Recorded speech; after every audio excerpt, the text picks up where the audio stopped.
ہر قسم کی حمد و ثنا اللہ وحدہ لا شریک کے واسطے ہیں۔ درود و سلام نبی دو جہاں احمد مجتبی جناب محمد الرسول اللہ صلی اللہ علیہ وسلم کی ذات بابرکات کے لیے مختصر حمد و صلات کے بعد معزز سامعین کرام، معززات سامعات، نبی کریم صلی اللہ علیہ وسلم نبوت مل جانے کے بعد 13 سال مکہ المکرمہ میں گزارتے ہیں،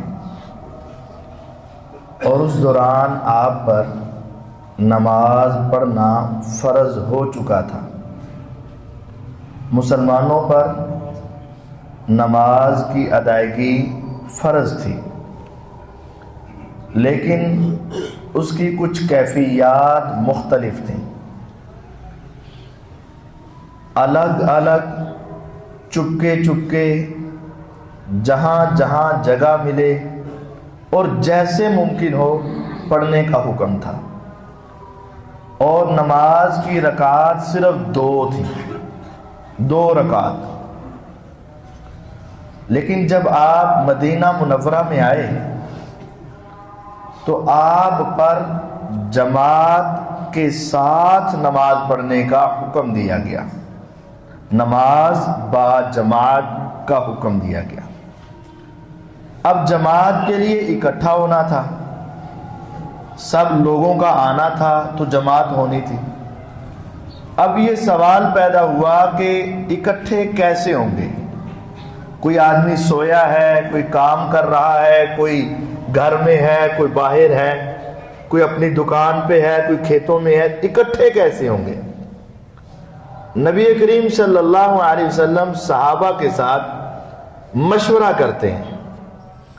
کسی نے کہا کہ ایسا کرو، جس طرح یہودیوں کا ہاں سینگ نما ایک باجا سا ہوتا ہے، اس میں آواز لگاتے ہیں، آواز نکلتی ہے، پھیلتی ہے، دور تک جاتی ہے، ہم بھی ایسا کر لیں۔ کسی نے کہا ایسا کرو کہ عیسائیوں کی طرح ٹل بجا لو۔ کسی نے کہا تم 2 لکڑیاں اکٹھی کر کے آپس میں مارو، خاص لکڑیاں یا ڈھول وغیرہ، اس طرح کی چیزیں۔ ابھی مشورہ چلا، رسول اللہ صلی اللہ علیہ وسلم سوئے، صحابہ سوئے، تو سیدنا عمر رضی اللہ عنہ کو خواب آیا۔ عمر رضی اللہ عنہ کو خواب آیا۔ آج لوگ ان کے ایمان پر بات کریں، ادھر گفتگو ہوتی ہے، ادھر خواب آتے ہیں۔ خواب میں دیکھا ایک شخص وہی کرن سینگ سا یہودیوں کا وہ بیچ رہا ہے۔ انہوں نے کہا مجھے بیچ دے۔ اس نے کہا تم کیا کرو گے؟ خواب کی یہ بات ہے، صحیح بخاری میں۔ عمر رضی اللہ عنہ نے فرمایا کہ ہم نے نماز پڑھنی کرنی ہے، ہمیں ذرا جلدی اس کی ضرورت ہے، ہمیں بیچ دو، ہم نماز کے لیے اس میں آواز لگائیں گے، پھونک ماریں گے اور لوگ جمع ہوں گے، ہم نماز پڑھیں گے۔ اس نے کہا تمہیں اس سے بہتر چیز نہ بتا دوں؟ اس نے کہا اس سے بہتر کیا ہے؟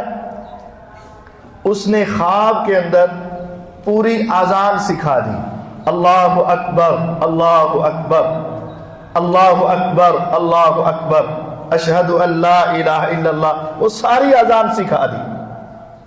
ابھی یہ خواب سن کر اٹھے، دیکھ کر اٹھے ہیں، تو مسجد میں اذان شروع ہو گئی۔ عمر رضی اللہ عنہ حیران ہوئے، دوڑے ہوئے آئے، وہاں رسول اللہ صلی اللہ علیہ وسلم موجود ہیں، اور آپ کے پاس بلال رضی اللہ عنہ، عبداللہ بن زید بن عبد ربہی اور رسول اللہ صلی اللہ علیہ وسلم، یہ شخصیات ہیں۔ عمر رضی اللہ عنہ حیران ہوئے، میں نے خواب دیکھا اور یہاں اس کی عملی تصویر دیکھ لی. پھر آپ سے پوچھا تو آپ نے بتایا کہ مجھے بھی تمہارے جیسا خواب آیا تھا، اور مجھے ساتھ یہ عبداللہ بن زید رضی اللہ عنہ اس کو بھی خواب آیا تھا، اور اس نے آ کر یہ خواب مجھے سنایا. تو میں نے کہا یہ خواب مجھے بھی آیا ہے، تمہیں بھی آیا؟ اور پھر پیغمبر علیہ السلام نے عبداللہ سے کہا اے عبداللہ، تم یہ اذان کے کلمات بلال کے پاس کھڑے ہو جاؤ، ان کو سناتے جاؤ، وہ آگے اونچی آواز میں کہتے جائیں گے تاکہ پورے مدینے میں آواز پھیل جائے. تو انہوں نے کہا اللہ کی قسم اے اللہ کے رسول صلی اللہ علیہ وسلم، حضرت عمر فرماتے ہیں مجھے بھی یہی خواب آیا ہے جو آپ کو خواب آیا ہے، جو آپ نے الفاظ سنائے ہیں میں نے بھی خواب میں یہی سنے اور یہی سیکھے. اذان کی ابتدا اس طریقے سے ہوئی. ایک مسئلہ یہاں سے یہ ثابت ہوا کہ اللہ رب العزت کے ہاں سیدنا عمر رضی اللہ عنہ کا بڑا مقام ہے. دوسرا یہ ثابت ہوا کہ خواب دیکھا عبداللہ بن زید نے، لیکن اذان مؤذن کون بنا؟ سیدنا بلال رضی اللہ عنہ. وہ کیوں مؤذن بنے؟ آپ نے فرمایا فَإِنَّهُ أَنْدَى مِنْكَ صَوْتًا، ان کی آواز تم سے بلند ہے، تو بلند آواز والا مؤذن ہونا چاہیے. اس وجہ سے انہوں نے ان کو سکھائے اور آگے انہوں نے اذان کہے. اذان دیکھنے میں ایک معمولی سی نیکی ہے، لیکن حقیقت میں یہ بہت بڑی نیکی ہے، بہت بڑی نیکی ہے. اس کا تصور کرنا انسان کے لیے محال ہو جاتا ہے. یہ اذان ایک ایسی علامت ہے، ہر چیز کی کوئی نہ کوئی نشانی ہے. رسول اللہ صلی اللہ علیہ وسلم جب سفر کرتے جہاد کے لیے اور جہاد کے لیے جا رہے ہوتے، راستے میں کچھ بستیاں آتی، آپ نے پتہ کرنا ہوتا یہ مسلمانوں کا علاقہ ہے یا کفار کا علاقہ ہے. آپ اس کے لیے کیا پیرامیٹر رکھتے، کیا انداز اپناتے؟ صحابہ کہتے ہیں ہم رات کو اس علاقے میں پہنچتے، صبح کے وقت کان لگاتے، اگر اس علاقے سے اذان کی آواز آتی ہم سمجھ جاتے یہ مسلمان ہیں، ہم اس علاقے پہ حملہ نہیں کرتے، اور اگر وہاں سے اذان کی آواز نہ آتی ہم سمجھ جاتے یہ کافر ہے، صبح ہوتے ہی ہم اس پر حملہ کرتے اور ان کے ساتھ جہاد کرتے. یعنی یہ اذان جہاد کے لیے اور یہ اذان اسلام کی علامت ہے. اگر اذان ہے تو وہ علاقہ مسلمانوں کا ہے، اگر اذان نہیں ہے تو وہ علاقہ مسلمانوں کا نہیں ہے. رسول اللہ صلی اللہ علیہ وسلم اسی طرح گزرے. سیدنا انس بن مالک رضی اللہ عنہ فرماتے ہیں پیغمبر علیہ الصلوۃ والسلام نے سفر کیا، رات ہوئی، ہمیں پتہ نہیں کہ اس علاقے کے اندر مسلمان بستے ہیں یا کفار رہتے ہیں. صبح ہوئی تو ایک مؤذن نے کہا اللہ اکبر اللہ اکبر. جب اس نے یہ کلمات کہے رسول اللہ صلی اللہ علیہ وسلم فرماتے ہیں علی الفطرہ، یہ بندہ فطرت اسلام پر ہے.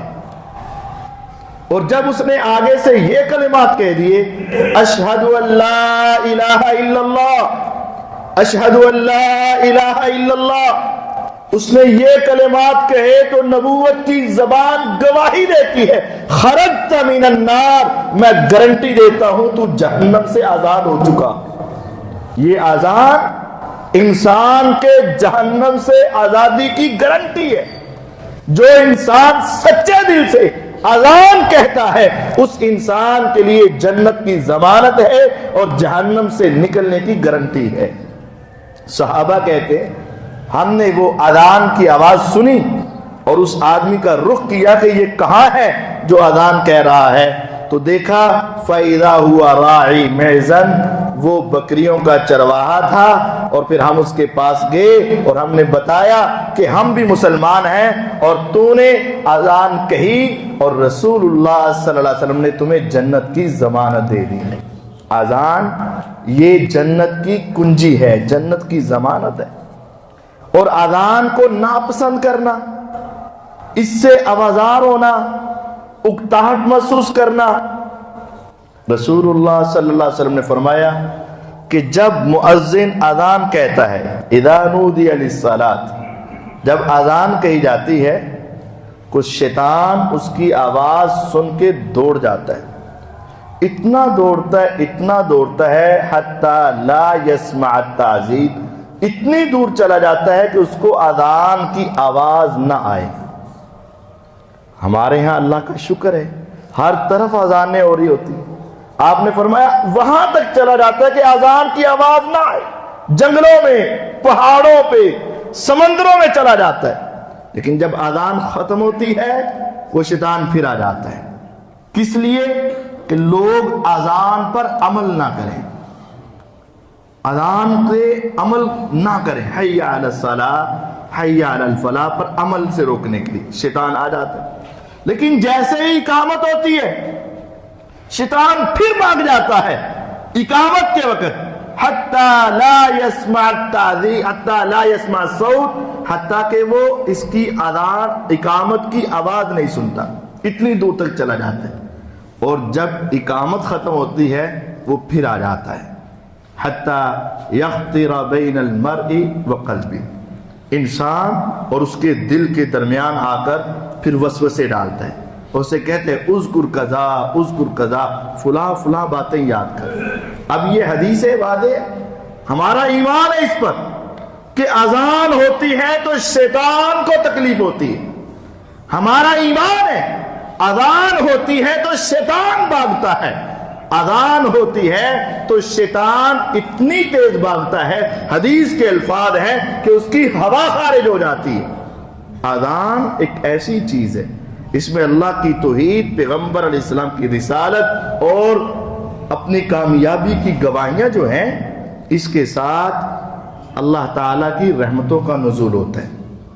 اگر کوئی بیمار ہے اس کے سامنے اذان کہیں، اگر کسی کو شیاطین کا، جنات کا مسئلہ ہے، یہ حدیث ہے نا، اذان ہوتی ہے تو شیطان بھاگتے ہیں، اذان کہی جائے اس کے کان میں، اس کے پاس، تو شیاطین بھاگ جاتے ہیں، جنات بھاگ جاتے ہیں۔ اور جو شخص اذان سے تکلیف محسوس کرے وہ انسان اگرچہ ظاہر میں انسان ہے لیکن وہ شیاطین کے طرز عمل پر چلتا ہے اور شیاطین جیسا ہے۔ اور اذان میں اونچی آواز کی کوشش کی جائے۔ اللہ کا شکر ہے کہ آپ کے پاس اب یہ سہولیات بھی میسر ہیں کہ یہ اسپیکر ہوتے ہیں، آواز دور دراز تک جاتی ہے، اور یہ نعمت ہے۔ سیدنا ابو سعید الخدری رضی اللہ تعالی عنہ یہ حدیث ارشاد فرماتے ہیں کہ میں نے رسول اللہ صلی اللہ علیہ وسلم سے سنا کہ جب مؤذن اذان کہتا ہے اس کی آواز جہاں تک جاتی ہے، مؤذن جب اذان کہتا ہے اس کی آواز جہاں تک جاتی ہے، مؤذن کی آواز سن کر ہر انسان، جن، رطب و یابس، کوئی زندہ چیز یا کوئی بے جان چیز، ہر ایک کے اوپر جہاں جہاں اذان کی آواز جاتی ہے، یشہد لہ یوم القیامہ، یہ روز قیامت سارے اکٹھے ہو کر اس کے حق میں گواہی دیں گے کہ ہم مانتے ہیں اے اللہ یہ تیری توحید کا بھی قائل تھا، یہ تیرے پیغمبر کی رسالت کا بھی قائل تھا۔ کتنی بڑی چیز ہے۔ اگر آپ چاہتے ہیں کہ ہمارے حق میں گواہیاں ہوں، انسانوں کی، جنوں کی، فرشتوں کی، پہاڑوں کی، ہر ایک چیز کی گواہی ہو، تو یہ اذان کہنے کا حکم ہے، یشہد لہ یوم القیامہ، یہ روز قیامت اس کے حق میں گواہی دیں گے۔ رسول اللہ صلی اللہ علیہ وسلم کی ایک اور حدیث ہے، آپ نے فرمایا یعجب ربنا تبارک و تعالی من راعی غنم، ایک بکریوں کا چرواہا پہاڑوں پہ بکریاں چراتا ہے، اس کے قریب اذان نہیں ہوتی ہے اور وہ وہاں ہی اکیلا ہے، اس نے اکیلے نے نماز پڑھنی ہے، وہ وہیں اذان کہہ دیتا ہے اور وہیں اذان کہہ کے اقامت کہہ کے نماز پڑھتا ہے، اللہ اس کی اس کیفیت کو دیکھ کے خوش ہوتے ہیں اور اللہ تعالیٰ فرماتے ہیں غفرت لکا، میں نے تیری زندگی کے سارے گناہ معاف کر دیے ہیں۔ اذان کہنے سے گناہوں کی معافی ہے، اذان کہنے سے اللہ تعالیٰ کی محبت ہے، اذان کہنے سے انسانوں کی گواہیاں ہیں، اذان کہنے سے فرشتوں کی گواہیاں ہیں، اذان کہنے سے جنات کی گواہیاں ہیں، حتیٰ کہ ہر جاندار اور بے جان چیز اذان کی وجہ سے انسان کے حق میں گواہی دے گی۔ اور اذان کہنے والے کے لیے لازم ہے کہ اس کے اندر تین چیزیں ہوں۔ ایک، اذان کہنے والے کا تلفظ درست ہو، دوسرا اذان کہنے والے کی آواز خوبصورت ہو، اور تیسری یہ ہے کہ اس کی آواز بلند ہو۔ رسول اللہ صلی اللہ علیہ وسلم نے سیدنا عمر رضی اللہ عنہ کو مؤذن نہیں بنایا، خواب تو انہوں نے دیکھا تھا۔ سیدنا عبداللہ رضی اللہ عنہ کو مؤذن نہیں بنایا، خواب تو انہوں نے دیکھا تھا، لیکن آپ نے مؤذن کسے بنایا؟ بلال رضی اللہ عنہ کو۔ وجہ، اذان خوبصورت ہو، آواز بلند ہو، تلفظ اس کا درست ہو۔ اگر ایسی کیفیت ہے پھر انسان کو ہر ممکن کوشش کر کے اذان کہنی چاہیے۔ آپ نے فرمایا لو یعلم الناس ما فی النداء والصف الاول ثم لم یجدوا الا ان یستحموا لاستحاموا علیہ۔ اگر لوگوں کو اذان اور پہلی صف کی فضیلت کا پتہ چل جائے کس قدر زیادہ ہے، فرمایا سب کی کوشش ہو، ہر ایک اذان کہنے کے لیے آ جائے اور ہر ایک پہلی صف کے اندر کھڑا ہو جائے۔ مؤذن اذان کہنا چاہے تو سب کا جھگڑا ہو، اور امام اقامت کے ساتھ نماز پڑھانا چاہے تو سب کا جھگڑا ہو، نہ اذان کہی جا سکے نہ جماعت کروائی جا سکے، پھر ان کا جھگڑا ایسے ختم ہو کوئی اپنا حق چھوڑنے کے لیے تیار نہ ہو، بالآخر ان کو قرآن اندازی کر کے کسی ایک کو آگے کرنا پڑے۔ اگر تمہیں پتہ چل جائے اذان کہنے کی اور پہلی صف میں نماز پڑھنے کی فضیلت کیا ہے، یہ بہت زیادہ فضیلت۔ اگر انسان میں یہ تین خوبیاں ہیں، آواز خوبصورت ہے، آواز بلند ہے اور تلفظ درست ہے، تو پھر ہر ممکن کوشش کرے کہ وہ اذان کہے۔ لیکن اگر یہ تین خوبیاں نہیں ہیں، آواز بلند نہیں ہے، آواز بلند تو ہے لیکن خوبصورت نہیں ہے، آواز خوبصورت تو ہے لیکن کلمات کی ادائیگی درست نہیں ہے، اگر ایسا ہے تو یہ اللہ تعالیٰ کی طرف سے ہے۔ اب اس کو ضد نہیں کرنی چاہیے، اس کو بحث نہیں کرنی چاہیے، اس کو لڑائی جھگڑا نہیں کرنا چاہیے، بلکہ اس کو کیا کرنا چاہیے؟ یہ توجہ سے اذان سنے اور پوری توجہ سے اس کا جواب دے۔ رسول اللہ صلی اللہ علیہ وسلم کی یہ حدیث ہے، پیغمبر علیہ الصلوۃ والسلام نے اذان سنی اور آپ نے ساتھ ساتھ اذان کا جواب دیا۔ اذان کے جواب میں اللہ اکبر اللہ اکبر، اس کا جواب یہی ہے۔ اشہد ان لا الہ الا اللہ، اس کا جواب بھی اشہد ان لا الہ الا اللہ۔ اشہد ان محمد رسول اللہ صلی اللہ علیہ وسلم، اس کا جواب بھی یہی ہے، اشہد ان محمد رسول اللہ صلی اللہ علیہ وسلم۔ حی علی الصلاۃ، اس کا جواب حی علی الصلاۃ نہیں ہے، کیونکہ اس کا معنی ہے نماز کی طرف آؤ، یہ تو مؤذن مسجد میں بلا رہا ہے، اور اگر آپ بھی وہاں کہتے رہیں گے حی علی الصلاۃ، نماز کی طرف آؤ، آپ کسے کہہ رہے ہیں؟ نہیں، آپ نے تو جانا ہے، وہ بلا رہا ہے اور آپ نے جانا ہے۔ اس کے جواب میں ہے لا حول ولا قوت الا باللہ، نیکی کرنے کی طاقت اور گناہ سے بچنے کی طاقت نہیں ہے میرے پاس، یہ اللہ کی توفیق کے ساتھ ہی ہوگا۔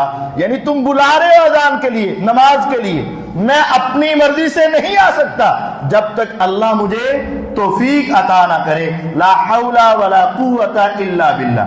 حی علی الصلاۃ کا بھی یہی جواب، حی علی الفلاح کا بھی یہی جواب، اور آگے اللہ اکبر یہی جواب، لا الہ الا اللہ یہی جواب۔ آپ نے ایسا کہا اور پھر آپ نے فرمایا من قال مثل هذا یقینا دخل الجنہ، میں محمد صلی اللہ علیہ وسلم یہ تمہیں گارنٹی دیتا ہوں، جو انسان اذان سنے اور اس کے مطابق اذان کا جواب دے، یقیناً دل کے یقین کے ساتھ میں اسے ضمانت دیتا ہوں دخل الجنہ، یہ بندہ بھی ضرور جنت میں داخل ہو جائے گا۔ یہ جنت کی گارنٹی ہے، جنت کی ضمانت۔ تو بھئی اذان کہہ کر کیا لینا ہے؟ جنت لینی ہے۔ اذان کہہ کر کیا لینا ہے؟ اللہ کی قربت لینی ہے۔ تو یہ اگر اذان کے الفاظ درست نہیں ہیں، آواز اچھی نہیں ہے، یا پھر انسان کی آواز بلند نہیں ہے، تو یہ اذان کا جواب دے۔ اذان کے جواب سے انسان کو جنت کی ضمانت ہے۔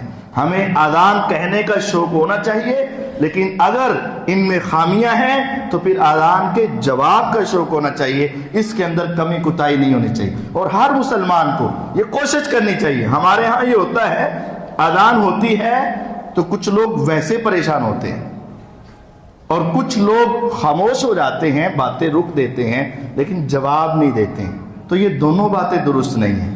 ہاں، جن کو تکلیف ہوتی ہے وہ اپنے ایمان کو دیکھیں، کیونکہ شیطان کو اس سے تکلیف ہوتی ہے، اور جن کو راحت ملتی ہے وہ اس کا جواب دیں، صرف خاموشی نہیں، خاموش رہنا نہیں، خاموش رہیں گے ثواب سے محروم ہو جائیں گے۔ جواب دینا ضروری ہے۔ جو انسان جواب دے گا اس انسان کے لیے جنت کی ضمانت بن جائے گی۔ اب جواب ایک ہے لفظوں سے اور ایک ہے عملی طور پر بھی۔ رسول اللہ صلی اللہ علیہ وسلم کے پاس ایک صحابی آئے اور آ کر کہا، اللہ کے پیغمبر علیہ السلام، میں ضریر البصر نبینا ہوں، مدینہ کثیر الحوام والسبا، اس میں درندے بہت ہیں اور اس میں موذی جانور بھی ہیں۔ آنکھوں سے میں نبینا اور علاقے میں جانور اور درندے، لیس لی قائد یقودنی، اور مجھے لانے والا بھی مسجد میں پکڑ کر لے آئے، راستہ دکھا دے، کوئی نہیں، اور یہاں بارش بھی ہو جاتی ہے اور یہاں کچھ نالے بھی چل پڑتے ہیں، تو کیا میرے لیے مسجد میں آنا ضروری ہے؟ اب غور کریں، میں نبینا، مدینے میں موذی جانور، بارش کا سلسلہ، لانے والا کوئی نہیں، نبینے نے خود ہی آنا ہے، تو کیا ضروری ہے؟ کیا میں گھر میں نماز پڑھ لیا کروں؟ ٹھیک ہے۔ آپ نے فرمایا ٹھیک ہے، گھر میں نماز پڑھ لو۔ ابھی وہ موڑا ہی تھا تو آپ نے ایک سوال اس سے کیا، ہل تسمع النداء، اذان کی آواز آتی ہے تمہیں؟ سنائی دیتی ہے تمہیں اذان کی آواز؟ اس نے کہا نعم جی، آواز تو میرے گھر میں پہنچتی ہے، میرا گھر مسجد سے اتنا دور ہے کہ اذان کہے تو میں سنتا ہوں۔ آپ نے فرمایا عجب، تیرا نبینا ہونا اپنی جگہ پر، مدینے کے اندر درندوں کا ہونا اپنی جگہ پر، تیرا نہ لانے والا قائد، غلام، بیٹا نہ ہونا اپنی جگہ پر، بارش کا برسنا اپنی جگہ پر، لیکن اگر تمہیں اذان سنتی ہے تو تیری گھر میں نماز نہیں، مسجد میں آنا پڑے گا، مسجد میں آ۔ اور وہ نبینا آتے رہے، وقت گزر گیا، اللہ کی جنتوں میں پہنچ گئے۔ تو جواب دینا ایک ہے زبانی طور پر اور ایک ہے اس کا عملی طور پر۔ اذان کا جواب دونوں طریقے سے دینا ہے، زبانی دیں گے جنت کی ضمانت ہے، عملی دیں گے تب بھی جنت کی ضمانت ہے۔ اب اذان سن لی، اذان کے کلمات کیا ہیں؟ اذان کے کلمات دو طرح کی احادیث آتی ہیں۔ ایک ہے اقہری اذان جو ہمارے ہاں کہی جاتی ہے، یعنی اللہ اکبر اللہ اکبر اللہ اکبر اللہ اکبر، یہ چار کلمات ہیں۔ آگے اشہد ان لا الہ الا اللہ، اشہد ان لا الہ الا اللہ، یہ دو کلمات ہیں۔ آگے پھر اشہد ان محمد الرسول اللہ صلی اللہ علیہ وسلم، اشہد ان محمد الرسول اللہ صلی اللہ علیہ وسلم، یہ دو کلمات ہیں۔ آگے حی علی الصلاۃ شروع کر لیں تو یہ عام اذان ہے، اسے اقہری اذان اور سنگل اذان بھی کہتے ہیں۔ لیکن ایک صحابی رسول اللہ صلی اللہ علیہ وسلم کے پاس ابو محذورہ رضی اللہ عنہ اذان سیکھنے کے لیے آئے. آپ نے ان کو اذان سکھائی. اور ان کے اذان سیکھنے کا بھی ایک پیچھے بڑا واقعہ ہے. حضور ایک جگہ پہ تھے تو ایک مؤذن اذان کہہ رہا تھا. تو جیسے وہ اذان کہہ رہا تھا لوگ جواب دے رہے تھے اور کچھ بچے ان کی نقلیں اتار رہے تھے. یعنی ایک مؤذن اذان کہہ رہا نا, بچے اس کے پیچھے بھی اس کی نقلیں اتار رہے. آپ نے سنا کہ یہ آواز ایک بڑی خوبصورت آواز ہے, بہت پیاری آواز ہے. آپ نے سارے بچے اکٹھے کر لیے. میں نے کہا نا اذان کے لیے آواز کیسی ہونی چاہیے, خوبصورت. آپ نے سارے بچے اکٹھے کر لیے.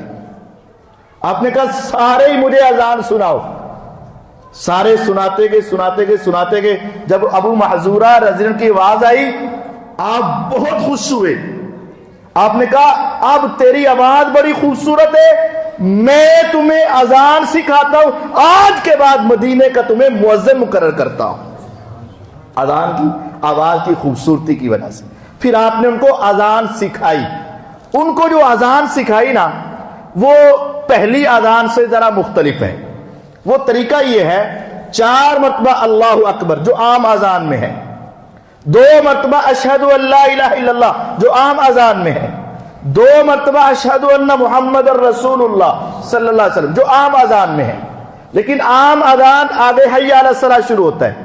لیکن ان کو آپ نے سکھایا کہ پھر 2 مرتبہ اشہد ان لا الہ الا اللہ, پھر 2 مرتبہ اشہد ان محمد الرسول اللہ صلی اللہ علیہ وسلم, پھر حی علی الصلاۃ حی علی الفلاح. یعنی یہ بھی کلمات 4 مرتبہ کہنے ہیں لیکن اکٹھے 4 نہیں. پہلے 2 اللہ کی توحید, پھر 2 پیغمبر کی رسالت, پھر 2 اللہ کی توحید, پھر 2 پیغمبر علیہ السلام کی رسالت, اور آگے پھر اذان اسی طرح حی علی الصلاۃ 2 مرتبہ, حی علی الفلاح 2 مرتبہ, آگے اللہ اکبر 2 مرتبہ, لا الہ الا اللہ 1 مرتبہ. یعنی صرف فرق یہ ہے عام اذان میں اشہد ان لا الہ الا اللہ 2 مرتبہ ہے اور یہ ڈبل اذان میں اشہد ان لا الہ الا اللہ کتنی مرتبہ آئے گا, 4 مرتبہ. لیکن اکٹھا 4 نہیں, پہلے 2 پھر 2 پھر 2 پھر 2, ایسے یہ ترتیب بنے گی. اس کو ڈبل اذان کہتے ہیں. آپ نے ان کو ڈبل اذان سکھائی اور ان کو اقامت بھی سکھائی. ان کی اقامت جہاں ڈبل اذان ہوگی تو اقامت عام نماز جیسی ہوگی, عام اذان جیسی ہوگی, عام اذان جیسی. یعنی سارے کلمات 2 مرتبہ جائیں گے. لیکن آپ نے بلال رضی اللہ عنہ کو جو اذان سکھائی وہ اکہری اذان جو ہمارے ہاں اکثر ہوتی ہے, لیکن ان کو اقامت پھر اکہری.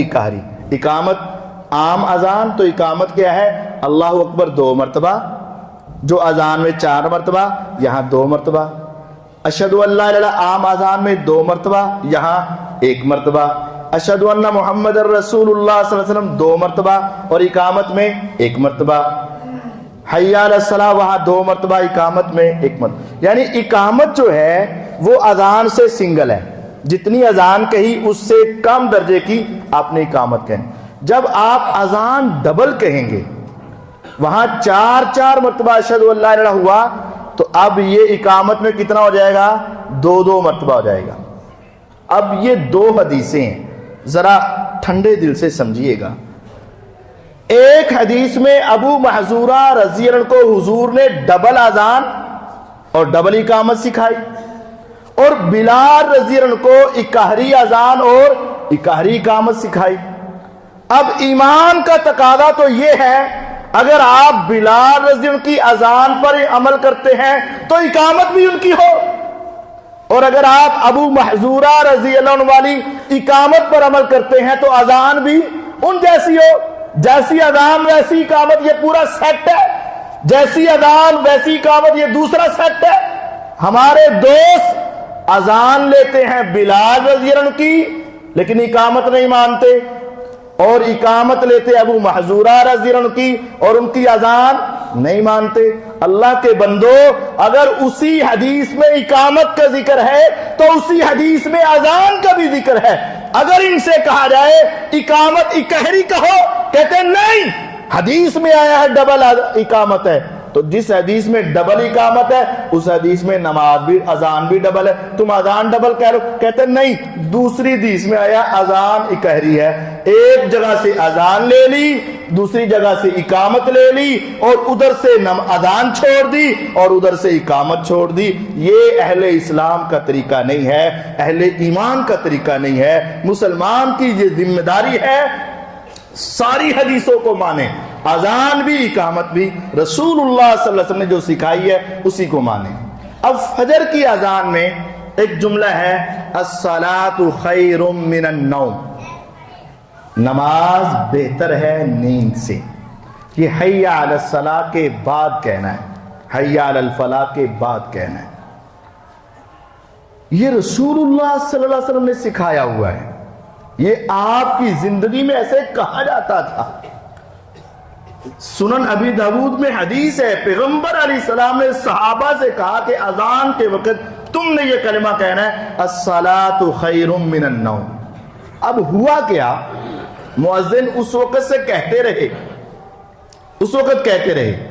سیدنا ابو بکر رضی اللہ عنہ کے دور میں بھی مؤذن کہتا رہا, لیکن اس دور میں مؤذن کی ایک ڈیوٹی یہ ہوتی تھی, اذان کہو, مسجد میں رہو, جب لوگ جمع ہو جائیں, یہ تو اب گھڑیاں ہیں نا, اس وقت گھڑیاں نہیں ہوتی تھی.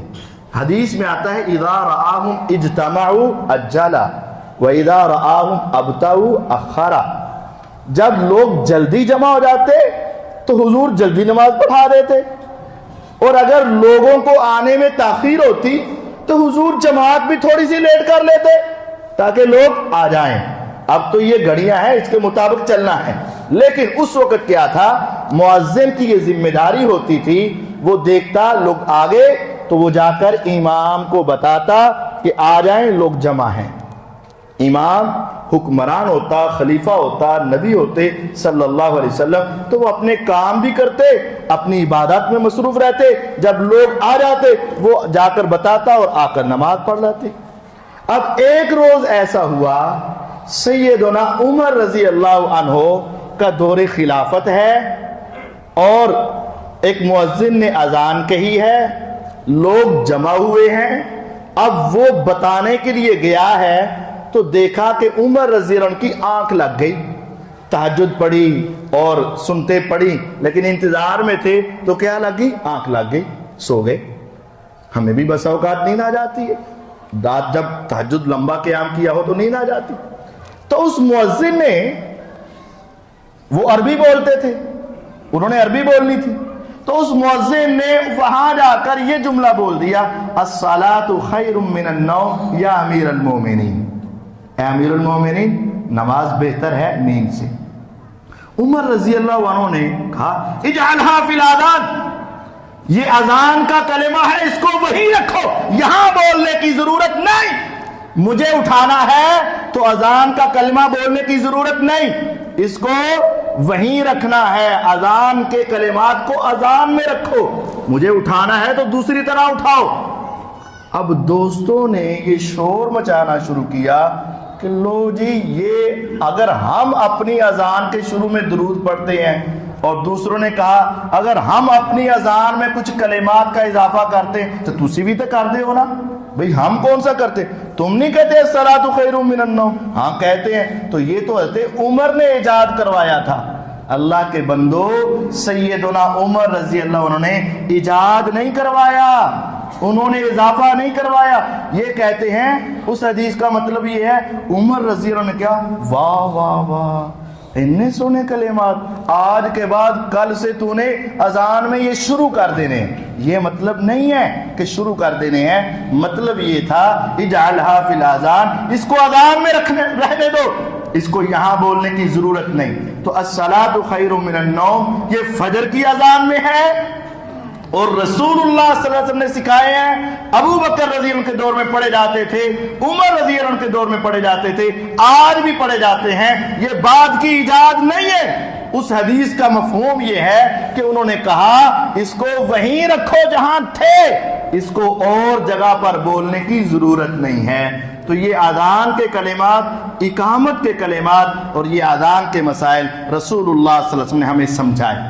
جو اذان سنیں، اذان جیسے کلمات کہہ کر ہم جواب دیں، لیکن جواب کچھ اور بھی دینے ہیں۔ صحیح مسلم کی روایت عبداللہ بن عمر بن عاص رضی اللہ عنہ فرماتے ہیں رسول اللہ صلی اللہ علیہ وسلم نے فرمایا اذا سمعتم المؤذن فقولوا مثل ما یقول، جب تم مؤذن کو سنو جو وہ کہہ رہا ہے اسی طرح تم بھی کہو، سوائے حی علی الصلاۃ حی علی الفلاح کی۔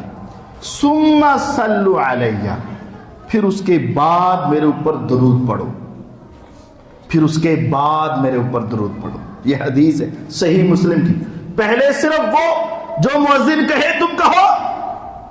اذان کا آغاز اللہ اکبر سے ہے، اس سے پہلے درود نہیں ہے۔ حدیث میں ہے ثم صلوا علیہ، پھر میرے اوپر درود پڑھو۔ بعد میں وہ درود کیا ہے؟ اللہم صلی علی محمد وعلی آل محمد کما صلیت علی ابراہیم وعلی آل ابراہیم انک حمید مجید، اللہم بارک علی محمد وعلی آل محمد کما بارکت علی ابراہیم وعلی آل ابراہیم انک حمید مجید۔ یہ درود پڑھنا ہے۔ اس کے بعد آپ فرماتے ہیں من صلی علیہ واحدہ صلی اللہ علیہ عشرہ، جو ایک مرتبہ میرے اوپر درود پڑے گا اللہ 10 رحمتوں کا نزول فرمائے گا۔ ثم صلی اللہ علیہ الوسیلہ، پھر میرے لیے اللہ سے وسیلہ مانگو، پھر میرے لیے اللہ تعالیٰ سے وسیلہ مانگو۔ اے اللہ کے حبیب وسیلہ کیا ہے؟ فإنہا منزلۃ فی الجنہ، وسیلہ جنت کا ایک محل ہے۔ پوری انسانیت میں، پوری مخلوقات میں، تمام کائنات میں صرف ایک شخص کو وہ جگہ ملنی ہے۔ ارجو ان اکونا انا ہوا، آپ فرماتے ہیں مجھے بڑی امید ہے کہ وہ جگہ صرف میرے لیے ہے۔ اب تم میرے لیے دعا کرو، میرے لیے وسیلہ مانگو۔ فمن سأل لی الوسیلہ، جس نے میرے لیے دنیا میں اس وسیلے کی اللہ سے دعا مانگی، حلت لہو شفاعتی یوم القیامہ، تم دنیا میں میرے لیے وسیلہ مانگو، میں محمد صلی اللہ علیہ وسلم تمہاری ضرور روز قیامت سفارش کر کے تمہیں معاف کروا دوں گا۔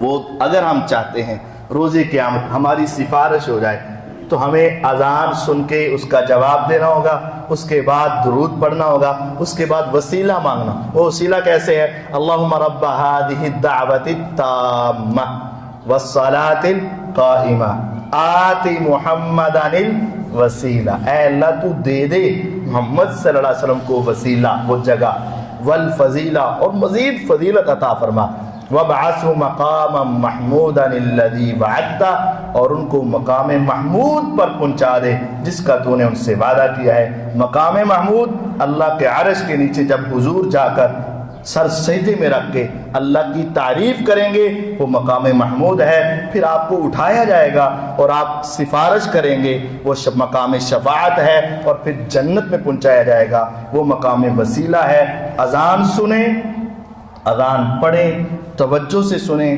توجہ سے کہیں اور اس کا جواب دیں، اور حضور کے اوپر درود پڑھیں، اور اس کے بعد وسیلہ کا سوال کریں۔ روز قیامت حضور ہماری سفارش کریں گے۔ اللہ تعالیٰ مجھے اور آپ کو سمجھنے اور اپنے اعمال کی اصلاح کرنے کی توفیق عطا فرمائے۔ وآخر دعوانا ان الحمد للہ رب العالمین۔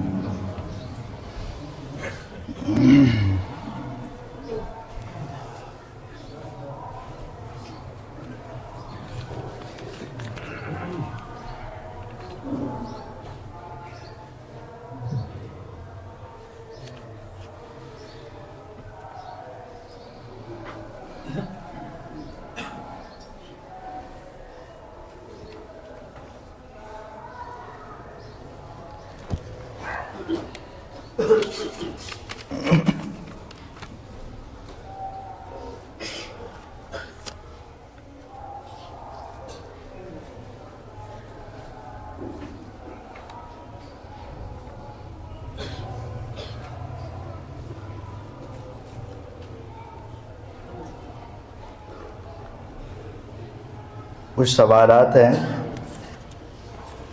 کہ اگر جماعت کے ساتھ نماز ہم ادا کر رہے ہیں، دوران نماز ہوا خارج ہو جائے، وضو ٹوٹ جائے، تو پھر ہم کیا کریں؟ وضو دوبارہ کریں اور نماز نئے سرے سے شروع کریں گے، دوبارہ شروع کریں گے۔ دوسرا سوال ہے کہ کچھ روز سے ایسا ہو رہا ہے کہ نماز پڑھتا ہوں تو خیال آتا ہے میں کس کی عبادت کر رہا ہوں، میرے سامنے تو کچھ نہیں ہے۔ تو یہ ایسا خیال آئے تو اعوذ باللہ من الشیطان الرجیم پڑھیں اور الٹی جانب بائیں جانب لیفٹ سائڈ پہ ہلکا ہلکا تھوکیں، ایسے کریں۔ یہ شیطانی خیال اور وسوسہ ہے۔ عبادت ایسے کرو جیسا کہ تم اللہ کو دیکھ رہے ہو، یا کم از کم اللہ رب العزت تمہیں دیکھ رہے ہیں، یہ تصور ہے۔ ذالک الکتاب لا ریب فیہ ھدی للمتقین الذین یؤمنون بالغیب۔ ایمان وہ ہے جو بغیر دیکھے ایمان لائے ہے، تو یہ ایمان بالغیب ہے، اس پر ہمیں یقین ہے۔ اور ہم دنیا میں بہت ساری چیزوں پر یقین رکھتے ہیں، کبھی دکھتی نہیں۔ ہوا پہ یقین ہے، آکسیجن پہ یقین ہے، لیکن دکھتی نہیں ہے۔ عقل پہ یقین ہے لیکن دکھتی نہیں ہے، محسوس ہوتی ہے۔ سردی پہ یقین ہے، دکھتی نہیں، محسوس ہوتی ہے۔ تو بہت ساری چیزیں ایسی ہیں جو ہمیں نظر نہیں آتی لیکن ہمیں اس پر ایمان اور یقین رکھنا پڑتا ہے۔ اس طرح یہ بھی ہے۔ کیا عورت کسی عمر تک حج یا عمرے کے لیے اکیلی جا سکتی ہے؟ نہیں، عورت کے لیے یہ پابندی ہے۔ حج فرض ہی تب ہوگا جب اس کا محرم ہوگا، اگر محرم نہیں ہے فرض نہیں ہے۔ عمرہ بھی تب فرض ہوگا جب محرم ہوگا، محرم نہیں ہے یعنی اس کے پاس استطاعت نہیں ہے تو یہ اس پر فرض نہیں ہے۔ میری سالانہ زکوٰۃ 48,000 روپے بنتی ہے، اکٹھی دینا مشکل ہے، ہر مہینے دے سکتا ہوں؟ جی ہاں دے سکتے ہیں۔ دودھ پلائی کے پیسے لینا کیسا ہے؟ شور ڈال کر زبردستی لیے جاتے ہیں، کیسا ہے؟ ہاں زبردستی نہیں ہونی چاہیے، لیکن آپ کو بھی پہلے ہی صحیح اول مرحلے میں محبت سے دے دینے چاہیے، آپ بھی اتنے بخیل نہ بنیں تو پھر آپ کو زبردستی نہیں لیں گے۔ نکاح کے فوراً بعد چھوارے تقسیم کرنا کیسا ہے؟ یہ کوئی سنت نہیں ہے، سنت نہیں ہے۔ ہاں کوئی بھی میٹھی چیز کھلا دیں نہ کھلائیں، یہ ہمارے علاقائی رواج ہیں، اور علاقائی رواج کے بارے میں ہے جب تک وہ قرآن و حدیث کے خلاف نہ ہو وہ کیے جا سکتے ہیں۔ تو یہ سنت نہیں ہے، مسنون نہیں ہے، علاقے کا رواج ہے، کر دیں ٹھیک ہے، نہ کریں تب بھی ٹھیک ہے۔ تیل، مہندی، بیت، صبح دلہن کا ناشتہ لے کر جانا کیسا ہے؟ ان میں اگر کوئی عمل شریعت کے خلاف ہوتا ہے تو وہ درست نہیں ہے۔ اگر شریعت کے خلاف نہیں ہوتا تو مہندی لگانا عورت کے لیے درست ہے، مرد کے لیے نہیں، عورت مہندی لگا لے۔ خلاف شریعت یہ پوچھو ڈھول، بھنگڑا، گانے، مرد و عورت کا اختلاط، یہ حرام ہے، یہ حرام ہے۔ ہاں لڑکیاں اکٹھی ہوں اور وہ عورت کو مہندی لگائیں کوئی حرج نہیں ہے، مرد کو تیل لگائیں مالش کریں کوئی حرج نہیں ہے، عورت کا کھانا لے کر جائیں کوئی حرج نہیں ہے، کوئی چیز تقسیم کریں کوئی حرج نہیں ہے۔ لیکن اصل جو ہمارے ہاں ہم کہتے ہیں پاؤں رکھنے کی جگہ دو، قاری صاحب لمے ایسی آپ ہی پائی جائیں گے، جگہ ساڑھے کو بڑی ہے، بس تو تھوڑا جا اشارہ کرو اینا کہ صحیح ہے، باقی اگوں تشریح ایسی آپ کر لیں گے۔ تو یہ تشریح آپ نے خود نہیں کرنی، جتنی شریعت میں اجازت ہے ہم پابندی نہیں لگا سکتے، لیکن جتنی پابندی ہے ہم اس کی اجازت نہیں دے سکتے۔ تو آپ خوشی منائیں، ضرور منائیں، لیکن شریعت کے دائرہ کار میں رہ کر۔ بہرحال آپ نے پوچھ لیا لیکن منی تجھ میری کوئی نہیں، انہیں پتہ ہے مسئلہ یہ سارے ہی پوچھتے ہیں۔ قاری صاحب برات پر تو پھر بعد بلاندے بھی ہیں تو جی ایسی اتنے جائی کہ کہیے نا میں نکاح نہیں پڑھانا، نہیں قاری صاحب تھوڑی مہربانی، اے منڈیا نے نکال لیا آئندہ نہیں، تو کام اسی پورے کرنے ہیں، چھڑنا کوئی نہیں۔ تو پوچھی جانا شاید قاری صاحب دے منہ دے یا انہوں دے موڈے تے رکھ کے نا اے چلا لیے، بس یہ ہے۔ تو یہ ماننے کے لیے سوال کیا کریں، عمل کے لیے سوال کیا کریں، صرف رعایت لینے کے لیے اور قاری صاحب کو پھنسانے کے لیے تاکہ سارا کچھ ملبہ قاری صاحب پہ ڈالیں، اس کے لیے سوال نہ کیا کریں۔ اللہ تعالیٰ ہمیں سمجھنے کی توفیق دے۔ ان الحمد للہ نحمده ونستعینه ونستغفره ونعوذ باللہ من شرور انفسنا ومن سیئات اعمالنا من يهده الله فلا مضل له ومن يضلل فلا هادي له اشهد ان لا اله الا الله وحده لا شريك له واشهد ان محمدا عبده ورسوله صلی اللہ علیہ وسلم۔ اذان کہنا یہ شریعت کا ایک شعار ہے۔ اسلام اور کفر کے علاقے کا فرق اذان سے ہوتا ہے۔ جو اذان کہتا ہے اس کے لیے 3 خوبیوں کا ہونا ضروری ہے۔ اذان کے لیے آواز خوبصورت ہو، آواز بلند ہو، اور تلفظ جو پڑھ رہا ہے اس کی ادائیگی درست ہو۔ اگر یہ ایسا ہے تو دنیا آخرت میں اس کے لیے بڑی کامیابی ہے۔ رسول اللہ صلی اللہ علیہ وسلم نے فرمایا المؤذنون اطول الناس اعناقا یوم القیامہ، روز قیامت سب سے اونچی گردنیں، لمبی گردنیں دور سے جو نظر آئیں گے وہ اذان کہنے والے افراد ہوں گے، دور سے نظر آئیں گے۔ یہ ہیں وہ جو اللہ کی طرف روزانہ بلایا کرتے تھے۔ مؤذن اذان کہتا ہے، اپنی نماز کا ثواب بھی لیتا ہے، اور جتنے اس کی اذان سن کر نماز پڑھتے ہیں ان کی نماز کا ثواب بھی اس کو ملتا ہے۔ اور مؤذن اذان کہتا ہے تو اس کے لیے جہاں جہاں اس کی آواز جاتی ہے، یہ دیواریں، یہ درخت، یہ انسان، یہ پرندے، یہ حیوان، یہ مخلوقات، ہر چیز روز قیامت اس کے حق میں بولے گی، مولا یہ تیری توحید کا قائل تھا، تیرے پیغمبر کی رسالت کا قائل تھا، دین کی طرف بلانے والا تھا، نماز کی طرف بلانے والا تھا۔ تو جب ساری چیزیں گواہی دیں گی تو انسان کی نجات انشاءاللہ ضرور ہوگی۔ اللہ تعالی ہمیں عمل کرنے کی توفیق عطا فرمائے۔ وآخر دعوانا ان الحمد للہ۔